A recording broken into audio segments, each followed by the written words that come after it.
ओम शांति। आज प्यारे मीठे बाबा की मुरली सार की डेट है 27 अप्रैल 2022। मीठी मुरली सार। मीठे बाबा ने कहा, मीठे बच्चे, श्रीमत पर चलकर अपने कर्मों को सुधारो, विकर्मों को भस्म करो, माला का दाना बनो।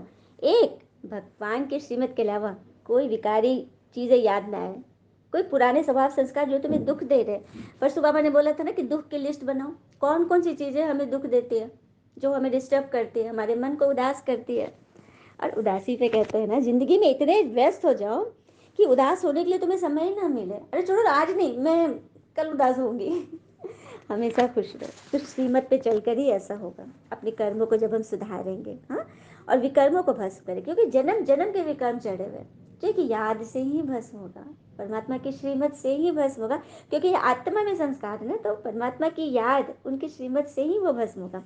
और माला का दाना मतलब विजय माला का दाना। हमने भक्ति में सबने माला जपे होंगे। 8 की माला, 108 की माला होते हैं हर घर में, रुद्राक्ष की माला, तुलसी की माला, चंदन की माला। तो ये माला क्या है, भगवान ने इसको बताया। ये माला है, ऊपर में फूल जो है वो शिव बाबा है, शिव परमात्मा। और बगल में जो 2 दाने हैं, उसके शुरुआत में जो 2 दाने मोती के मन के जो है, वो है लक्ष्मी नारायण। क्योंकि विजय माला में नंबर 1 वो लोग है, सत्तू के महाराजा महारानी नंबर 1 वो दोनों। और बाकी के जो मन के हैं, मोतियां हैं, वो सब हम बच्चों के हैं।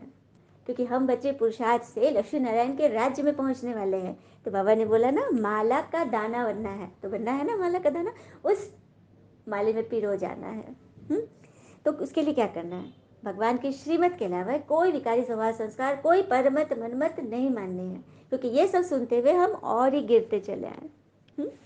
आज जनरली क्या हो रहा है, हर घर की कहानी, क्योंकि हम सभी माताएं बहन हैं, घर में सबके कुछ ना कुछ, क्योंकि रिश्तों में है कुछ ना कुछ, जहाँ 4 बर्तन है तो वहाँ ढंढुन हो गई।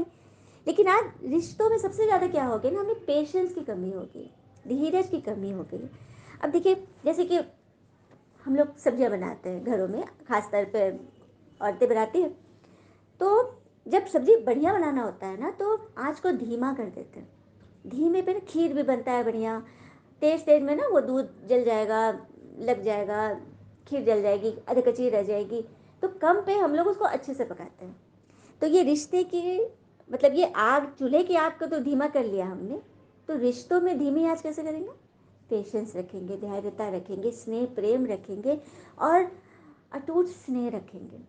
तभी धीमे धीमे ना हमारी रिश्ते में जो है ना मिठास आएगी, वो अच्छी रीति पकेगा और एकजुट होकर हम रहेंगे। है ना बड़ी बात? तो ऐसे करना है। प्रश्न, बाबा किन बच्चों की सदा रक्षा करते हैं? देखो, अब हमें रक्षा, हम ईश्वर को यही पुकारते हैं, हे भगवान रक्षा करो, हे रहमदिल भगवान।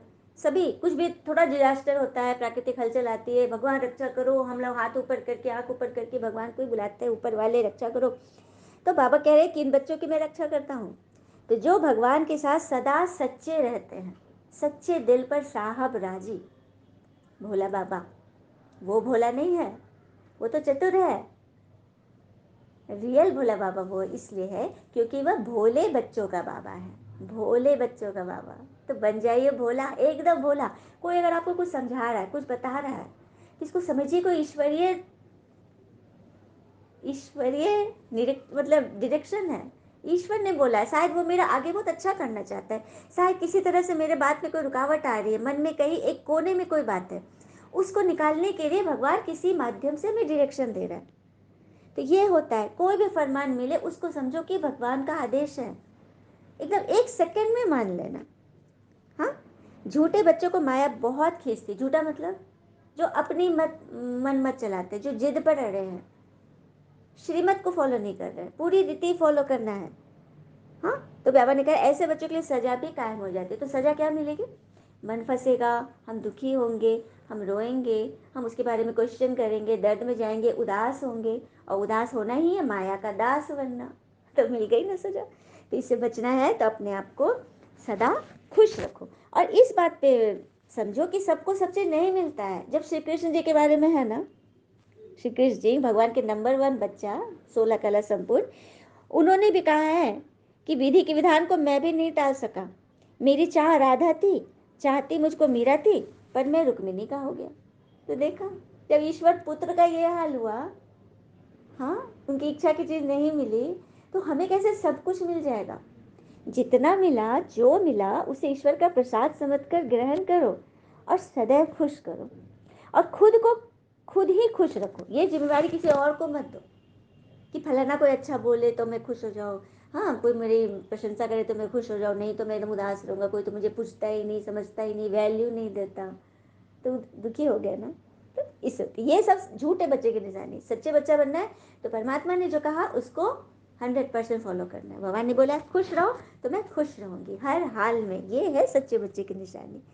धारणा में भी वही है, सच्चाई का गुण धारण कर अविनाशी सर्जन से कुछ भी छिपाना नहीं है। पढ़ाई किसी भी हालत में नहीं छोड़नी है, आज्ञाकारी बनना है। और आज पढ़ाई पर एक बहुत सुंदर अनुभव है। आज मुझ आत्मा, आज बाबा ने मुरली में भी नम्रता नाम भी उच्चारे हैं। और आज बाबा ने मुझे जो रिकॉर्ड दिया है, क्योंकि आज ही के दिन मैं नम्रता, बीके नम्रता फर्स्ट दिन बाबा की मुरली सुनी थी सेंटर पे जाके। आज का ये दिन है, कितना इम्पोर्टेंट दिन है ना, 27 अप्रैल। तो बाबा ने बोला ना किसी भी हालत में मुरली नहीं छोड़नी है, आज्ञाकारी बनना है। तो बस, और यही सेवा तब से लेकर आज तक, 2012 27 अप्रैल की पहला दिन था आज का दिन। और आज इतने वर्षों में भगवान ने जो मुझे विश्व सेवाधिकारी का, सेवाधारी का जो बाबा ने मुझे पद दिया कि ये मुरली विदेश में कई जगह पर पहुंच रही हो, काफ़ी लोग इसे सुन रहे हैं। और बीके नम्रता को भी जो कि गुमनाम थी उसे लोगों ने पहचाना, कितनी बड़ी बात है। इसके लिए भगवान का बहुत बहुत शुक्रिया जो बाबा ने हमें इतना ऊंचा स्थान दिया, एक प्लेटफॉर्म दिया जहाँ मैं अपनी बात शेयर कर सकती हूँ। अपनी गीत गाने का भी शौक था तो गीत भी गा रही हूँ, वीडियो भी बन रहा है, तो 5 पॉइंट के स्वरूप भी बन रहे हैं, उसमें मीठी मीठी आवाज़ आ रही है, म्यूज़िक है। मतलब जो जो मन में तमन्नाएं थी ना, भगवान वो सब पूरी कर रहे हैं। क्यों कर रहे हैं? क्योंकि मैं सच्चे दिल से भगवान को मान ली, उनकी श्रीमत को सर माथे रखा और खुद भी बनी और औरों को भी बनाने के निमित्त स्वयं भगवान ने मुझे बनाया। तो ये है सच्चाई का गुण धारण करना। अविनाशी सर्जन से मैंने कुछ भी नहीं छिपाया। भगवान ने उनको सब कुछ हाजिर नहीं देकर जिस तरह से उन्होंने श्रीमत दी। और बाबा मुरली में जवाब देते हैं, जो भी बातें मन में आती है ना बाबा से कहो, बाबा उसके जवाब मुरली में देते हैं। हर एक तरह से हमारे मन के सारे प्रश्नों के हल मिलेंगे। कई आत्मा बहुत अकेलापन फील करती है, वो सब भी दूर हो जाएगी अगर आप निश्चय से कि स्वयं भगवान हमें सुना रहे, आपको सब मिलेगा। तो सबसे पहले आधार है निश्चय, है ना। वरदान ले लेते हैं भगवान से। भगवान द्वारा मिले हुए वरदानों को समय पर कार्य में लगाकर फलीभूत बनाने वाले वरदानी मूर्त भव। भगवान द्वारा मिले हुए वरदानों को समय पर कार्य में लगाकर उसे फलीभूत बनाने वाले वरदानी मूर्त बनो। तो भगवान मुरली में रोज रोज हमें वरदान दे रहे हैं ना। आज तक 10 सालों में कितने वरदानों के स्टॉक मिल गए हमें, और उसको कितनों के हमने फलीभूत किया, ये हम सबको देखना है। जब वरदान मिला उसको सबसे पहले तो याद रखेंगे भगवान ने आज मुझे क्या वरदान दिया, और उसको समय पर यूज करेंगे। अगर मेरे पास अस्त्र शस्त्र है लेकिन अब चोर से एक ही चोर आया हमको लूट के चला गया, हमने अस्त्र निकाले ही नहीं, तो हमने तो यूज नहीं किया, तो वो तो काम नहीं किया ना, हम तो फेल हो गए। तो ये जो हमें भगवान वरदान दे रहे हैं इसे समय पर हम यूज करेंगे तभी तो हम वरदानी मूर्त बनेंगे। खुद भी अपने को वरदान देंगे और हमारे से जितनी आत्माएं जुड़ी, जितने संबंध संपर्क में जो भी जुड़े हैं मन से, वचन से, कर्म से, उन सब का फायदा होगा। तो भगवान द्वारा जो भी वरदान मिलते हैं उन्हें समय पर कार्य में लगाना, तभी वरदान कायम होते हैं।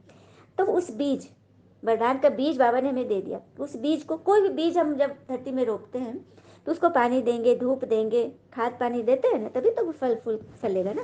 तो उसी तरह से ये बीज भगवान ने दे दिया, तो उसको सदैव याद का पानी दो, श्रीमत को याद रखो, उस याद को निरंतर मन में चलाओ, तो उस बीज में वो पानी पड़ेगा।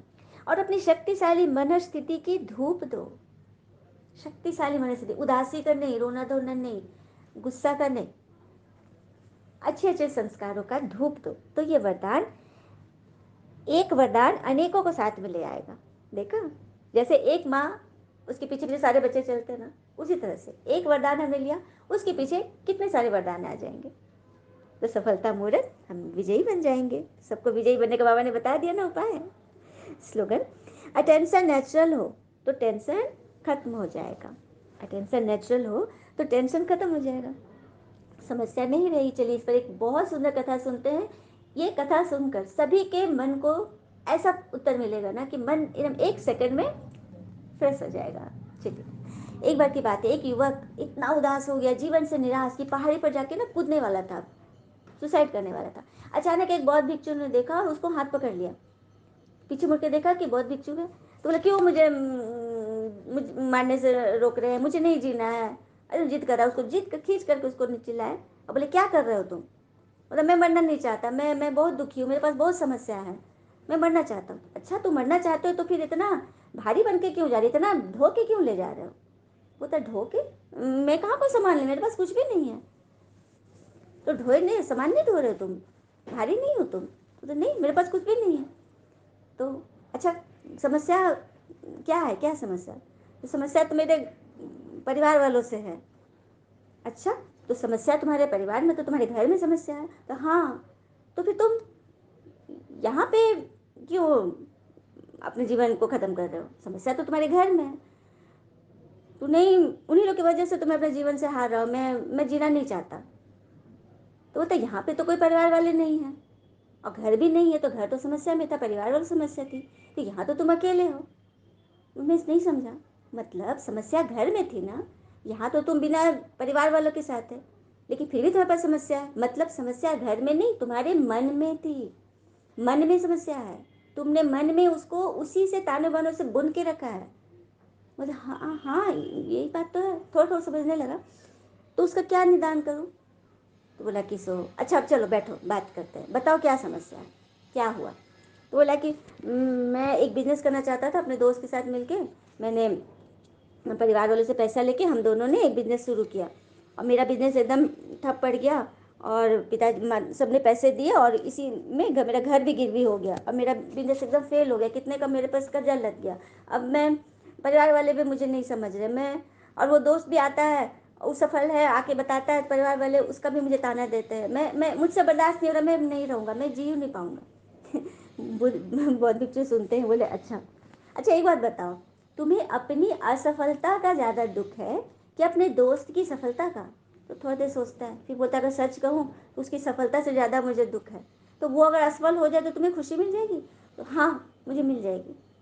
तो क्यों ऐसा है, क्योंकि वो जब जब आता है ना और अपनी सफलता का राग बताता है, मैं ऐसे किया तुमने ये नहीं किया, तो मेरे परिवार वाले मुझे बहुत ताने देते हैं, मुझे एकदम अच्छा नहीं लगता, मुझे मुझे सबसे घृणा हो गई, मुझे कोई अच्छा नहीं लग रहा। तो बोलता है कि सुन देखो एक बात बोलूं, तुमने अच्छा सुनो, बिजनेस जब तुमने शुरू किए तो तुम्हारे मन में क्या था, क्या सोचते थे। तुम्हें डर था मन में। तो हाँ बहुत डर था, मैं सोचता तो पता नहीं पैसा तो ले रहा हूँ, नया बिजनेस कर रहा हूँ, पता नहीं मेरा बिजनेस चलेगा कि नहीं चलेगा, क्या होगा। तो बिच्छू ने समझ गया कि देखो तुम्हारी असफलता का यही राज है, तुम शुरू भी करने गए तो सबसे पहले क्या सोचे, डरे, तो पता नहीं मेरा होगा कि नहीं, मेरा फेल कर जाऊँ तो क्या। तो इसी मन में रख के तुम ठीक ढंग से मन से कंसंट्रेट नहीं हो पाए, अपना सही यूज़ नहीं कर पाए बुद्धि को, तुम फेल हो गए। और तुम्हारा दोस्त देखो सही सही बुद्धि यूज़ किया हुआ और आज वो जीत गया। तुम इसको, वो जब आ रहा है तुम ये क्यों समझ रहे हो कि वो तुमको जलाने के लिए आ रहा है, तुम ये क्यों नहीं समझ रहे हो कि वो तुम्हें असफलता मिली लेकिन तुम्हारे पास एक सफल व्यक्ति का अनुभव है, तुम उसके अनुभव से तो आगे बढ़ो, तुम उसको पॉजिटिवली क्यों नहीं ले रहे हो। तो लेकिन परिवार वाले भी तो मेरे साथ नहीं दिए, कोई मेरी प्रशंसा नहीं किए, कोई मुझे धीरज नहीं दिया, सब मुझे ताने दिए। तो बोलता है, तो बोला भिक्षु, सो तुमने क्या उनकी प्रशंसा पाने के लिए काम किया था, क्या तुमने अपने लिए नहीं किया, सेवा के लिए नहीं किया, जैसे एक माँ करती है। तो माँ, हाँ माँ अपने बच्चे को प्रेम देती है, स्नेह करती है, नहीं नहाता जबरदस्ती नहाती है, नहीं खाता जबरदस्ती खिलाती है, क्या इस आस में कि बच्चा मेरी तारीफ करेगा, बच्चा मुझसे खुश होगा, बच्चा मेरे मुझे मतलब हमेशा मेरी तारीफों के पुल बांधेगा, नहीं। तो फिर तभी तो माँ का, माँ की बड़प्पन है ना, माँ को उदाहरण दिया जाता है ना। तो क्या तुम अपने कर्म को माँ समझ के नहीं किए, माँ जैसा। तुमने ये नहीं सोचा कि मैं जो कर्म कर रहा हूँ मैं उसका खुद जिम्मेवार हूँ, मुझे किसी से कुछ नहीं चाहिए, कोई प्रशंसा नहीं चाहिए, कोई दिलासा नहीं चाहिए, कोई धीरज, कोई सांत्वना नहीं चाहिए, मुझे अपना कर्तव्य सेवा समझ के मुझे करना है। तो फिर तुम हार भी जाते ना, परिवार वाले कुछ बोलते हो तो तुम्हें कुछ नहीं लगता, क्योंकि तुम उसको अपनी जिम्मेवारी समझते ना, और तुम हारते नहीं, तुम फिर एक नई दिशा में नए सोच से आगे बढ़ते। धीरे धीरे इस व्यक्ति को सब समझ में आ गया, बोले आप एकदम सही कर रहे हैं, मेरे साथ यही हुआ है। जनरली क्या होता है ना, हम पेशेंस नहीं रख पाते हैं। हाँ, अगर कोई कहे कि पेशेंस तो पेशेंस बहुत बड़ी चीज़ है, नहीं हम लोग से नहीं होगा, लेकिन इसको उदाहरण से समझाओ। पेशेंस सबके पास है, खास करके जब कोई फास्टिंग रखता है तो उसके पास पानी भी होता है, भोजन भी होता है, सारी चीज़ें होती, चॉकलेट भी होते हैं, चिप्स वगैरह सब कुछ दिखता है, लेकिन वो नहीं खाता है। क्यों? क्योंकि उसने पेशेंस रखा है, धीरज रखा है, दृढ़ संकल्प किया है कि मुझे आज नहीं खाना है, मैं कल शाम होने पर ही खाऊंगा या सुबह खाऊंगा। तो सबको पता है ना, पेशेंस सबको मालूम है ना। तो इसके लिए हमें बस थोड़ा सा बड़प्पन, मैच्योर हो जाना है, रिश्तों के प्रति हमें गंभीर हो जाना है। हाँ, और बाबा ने बोला ना, अटेंशन को नेचुरल रखो, तो टेंशन सदा खत्म हो जाएगा। सारा कुछ जिम्मेदारी अपनी ले लो और एक माँ की तरह खुशी खुशी अपने काम के प्रति सजग हो, चाहे जैसी भी परिस्थिति हो हम उसमें खुश रहें, तभी ये परिस्थिति हमारे हक में हो जाएगी। अच्छा, ओम शांति। शुक्र है मीठे बाबा, वो बाबा के प्यारे प्यारे बच्चे। All is well always.